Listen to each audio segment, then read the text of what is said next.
یہاں سے بات چل رہی ہے گواہی کے متعلق. گواہی کل جیسے کہ میں نے عرض کیا آپ کے سامنے، انگلش میں اس کو وٹنس کہتے ہیں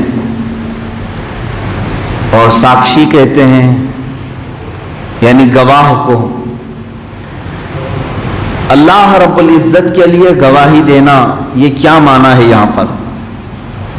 اس کے دو معنی بتائے گئے. ایک تو میں نے آپ کو کل بتایا تھا کہ سب سے بڑی گواہی یہ ہے کہ اللہ کے ایک ہونے کی بات کرنا، یہ سب سے بڑی گواہی.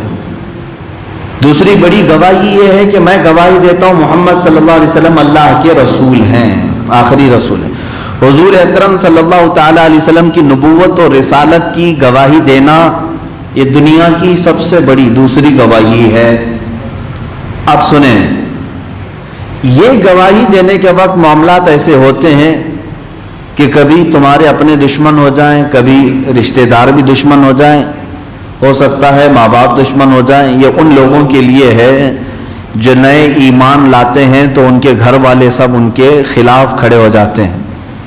آج بھی جب کوئی نیا اسلام میں داخل ہوتا ہے تو اس کے پیچھے اس کے پورے گھر والے رشتہ دار سب پڑ جاتے ہیں.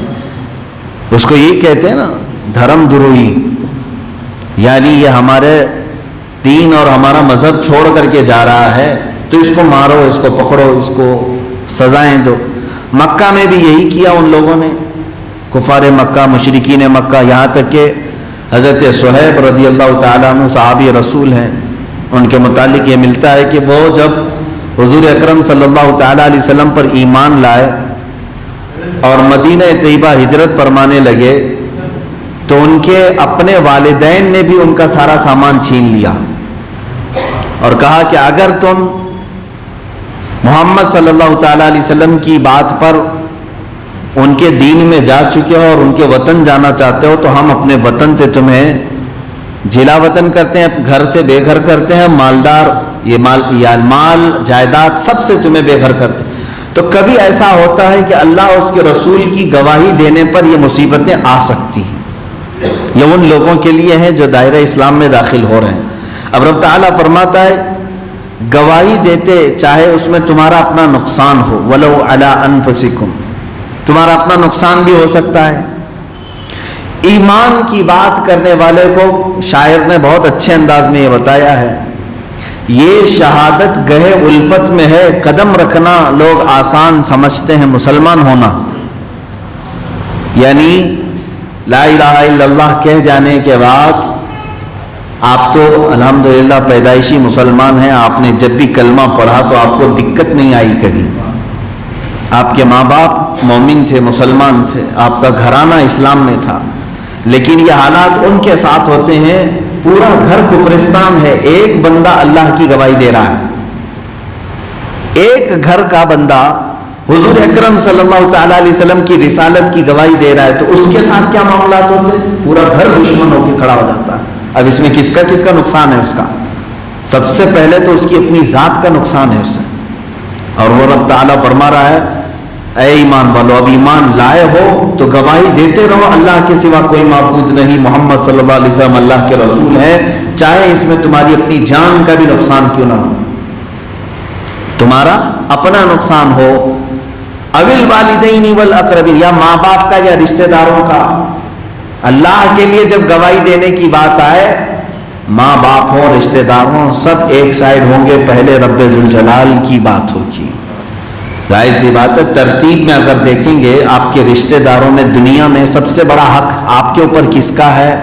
آپ کے ماں کا، پھر باپ کا، یہ ترتیب رکھی گئی ہے.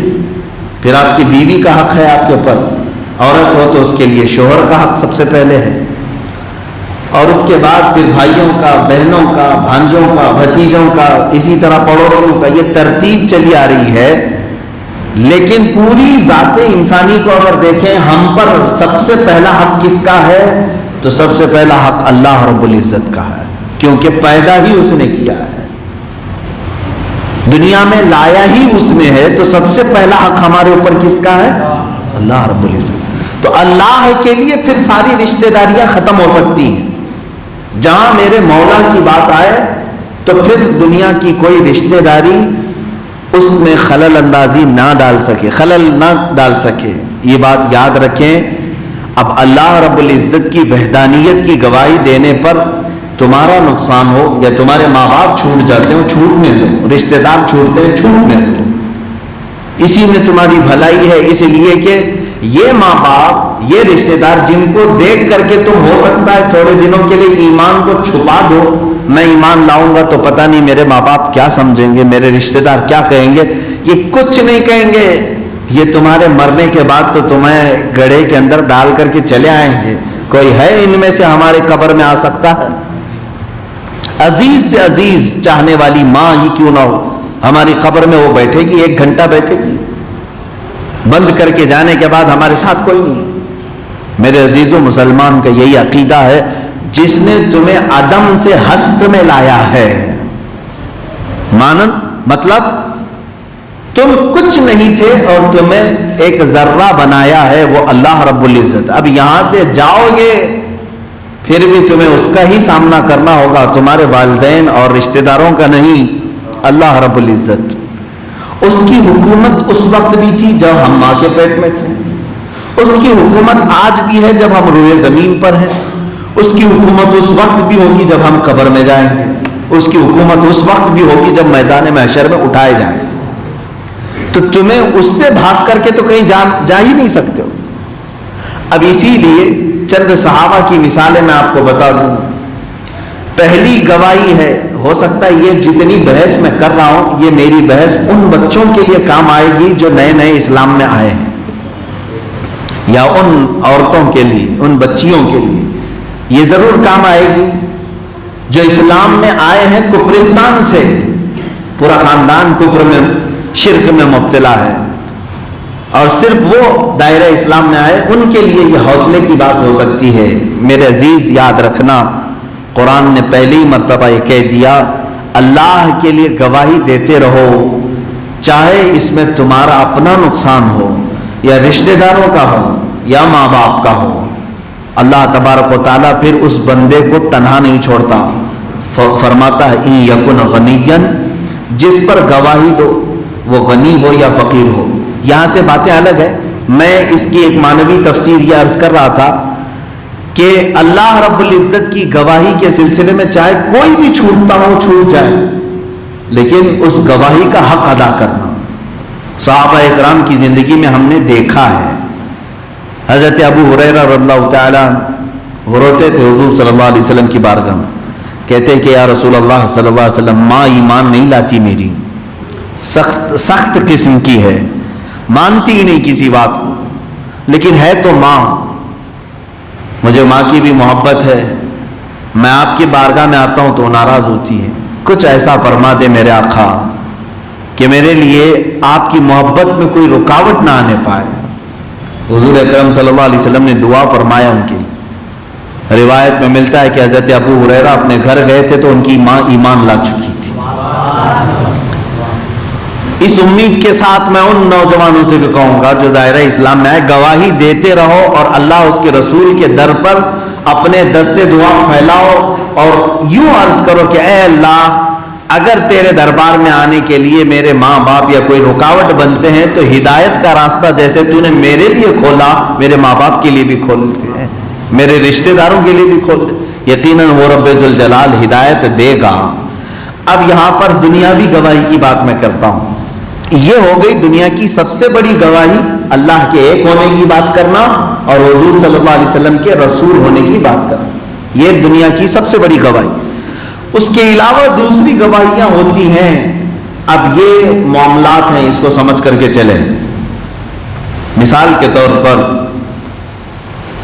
میرا کسی سے کچھ معاملہ ہو گیا، مقدمے میں ہم چلے گئے، فلاں صاحب نے کہا کہ ان کے ساتھ میرا معاملہ ہے.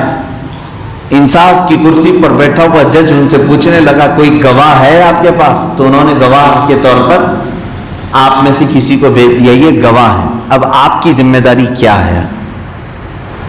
میرے خلاف گواہ بنا کر کے میرے اپوزٹ پارٹی والے نے آپ کو کھڑا کر دیا، یہ تھے اس جگہ پر، گواہی کے لیے آپ آ گئے، تو کیا آپ میرا چہرہ دیکھیں گے پہلے؟ ارے یہ تو حضرت ہیں، ہمارے امام صاحب ہیں. گواہی دینے والے کو کیا دیکھنا چاہیے؟ کیا دیکھنا ہے؟ جب تمہیں گواہی کے لیے بلایا جائے تو قرآن کہتا ہے انصاف پر خوب قائم ہو جاؤ، یہ یاد رکھنا سامنے کون ہے وہ نہیں، یہ دیکھنا اللہ میرے سامنے ہے، اللہ ہے۔ اب جو چیز تمہیں معلوم ہے اس کی گواہی دو، ذرا برابر زیادتی کیا یا ذرا برابر کمی کیا تو اسی گواہی میں تمہارے پورے اعمال ختم کر دیے جائیں۔ گواہی کو آسان نہ سمجھنا۔ اللہ تبارک و تعالیٰ نے دوسری جگہ قرآن پاک میں فرمایا ہے والذین یشہدون الزور، وہ لوگ جو جھوٹی گواہی دیتے ہیں، جھوٹی گواہی دیتے ہیں ان کے لیے عذاب نار ہے، دوزخ کا عذاب ہے ان کے لیے۔ اور بہت بھیانک ایک وادی کا ذکر آیا ہے جھوٹی گواہی دینے والوں کے لیے۔ اب یہاں دیکھیے رب تعالیٰ فرماتا ہے کہ گواہی جس پر تم دے رہے ہو ان یکن غنیا او فقیرا فاللہ اولی بہما، جس پر گواہی دو وہ غنی ہو یا فقیر ہو، بہرحال اللہ کو اس کا سب سے زیادہ اختیار ہے۔